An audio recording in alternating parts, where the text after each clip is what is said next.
بسم الله الرحمن الرحيم الحمد لله والصلاة والسلام على رسوله الكريم محمد بن عبد الله وعلى آله وصحبه أجمعين. natera nkyali ku lugendo lwaffe olw'abafumbo ababiri abafunye obutakkaanya nga naddala omusajja ku sayidi ku ssaawa eno tuli ku musajja nga yeyeetamiddwa omukyala owasa omukyala ne mubeera naye n'omuwa amahare n'otwala ebirabo eka n'okola ki kyokka bw'omala n'omutalaka n'omukyawa. Kikkirizibwa mu busiraamu obutesibaako muntu obutaleeta violence mu maka, abantu okuttiŋŋana okugenda bivaamu ebintu bingi kasita mugaana abafumbo okwawukana kubanga beeyagala mu bulungi era baawukane mu bulungi. Olwaleero tujja kwejjukanya ku tteeka lya Allah liri mu surati An-Nisa aya 20 Allah tabaraka wa taala atugamba watu wa in aradtum istibdala zawjin makana zawjin wa ataytum ihdahunna qintara fala ta'khudhu minhu shay'a ata'khudhunahu buhtanan wa ithman mubina وكيف تأخذونه وقد أفضى بعضكم إلى بعض وأخذنا منكم ميثاقا غليظا. الله agamba mu aya eyo nga alungamya abafumbo kino okwogera kuno kugenda eri baami, mwami ng'ali kutalaka omukyala. wa in aradtum istibdala zawjin,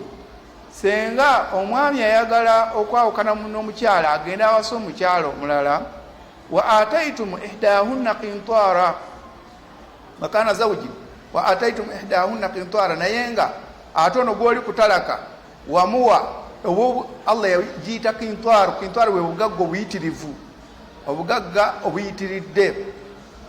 Lwaki yeyogera ku bugagga obuyitiridde?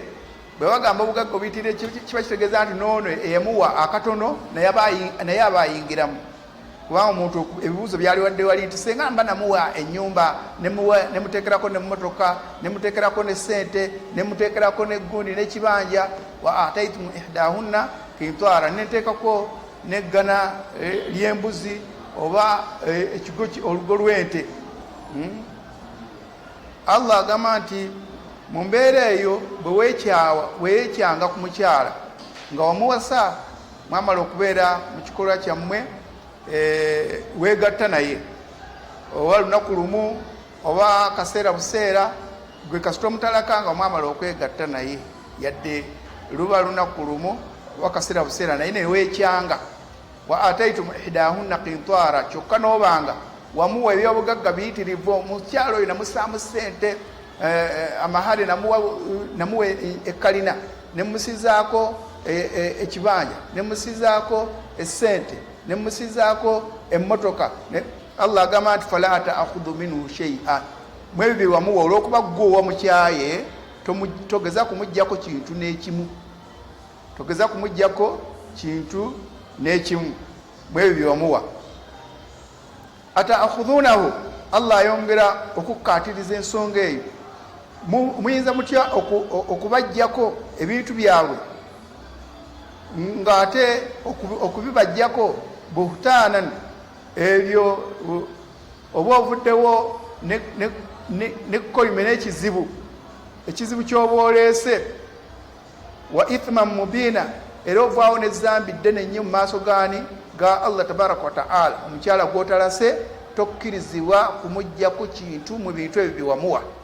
si nsonga wabimuwa mu mahare oba wabimuwa ng'ebirabo oluvannyuma lw'amahare, tokkirizibwa kumuggyako. Bw'otugamba nti ewammwe nagira nentwala ebirabo byenkana weebiti, kati ttaaka yange bagizirize, emmotoka mpa,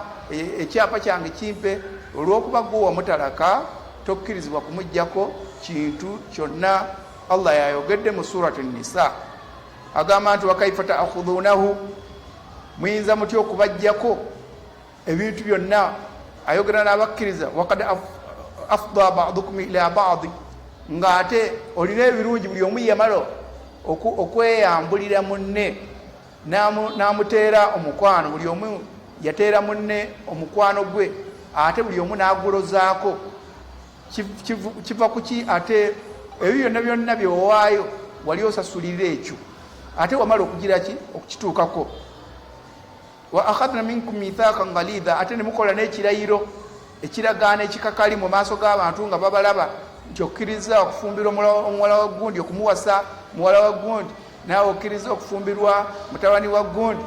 mwenna mwenna nemukola ekiragaana ekyo kale olw'okuba ekiragaana ekyo mwakikola ate bwe mwamala ne mukituukiriza ne mugenda mukikolwa n'ekyobufumbo kati ono yeekyanze akyaye si nsonga omukyaye amaze kukaddiwa oba omukyaye tannaba kukaddiwa fala ta'khudhu minhu shay'an tokkiriza kumuggyako kantu konna buli musajja lw'otalaka mukyalawo manya nti byomu byonna n'ebirawo byonna patapoteya biba byagenda tokkirizibwa kumuggyako musomo guno lwaki nguleese olw'okubanga emabegako tubadde n'ebisomo ebiri ku mukyala oli gwe bakola nika naye ne baba nga tebeegatta ne tulaba kyalamulwa kitya ddayo ogunoonye ku Al-Mimbar Media Group ate ne tubanga ne tusoma ku mukyala ono wabanga amahale teyagasala kiramulwa kitya ne tugamba nti oyo ye tebalina kye bayinza kuwaayo kati tuli ku ono abayingira mu kikolwa eky'obufumbo oyo ye omusajja tokkirizibwa kujja ku mukyala kantu konna konna newankubadde nga wamuwa ebyobugagga ebyenkanawa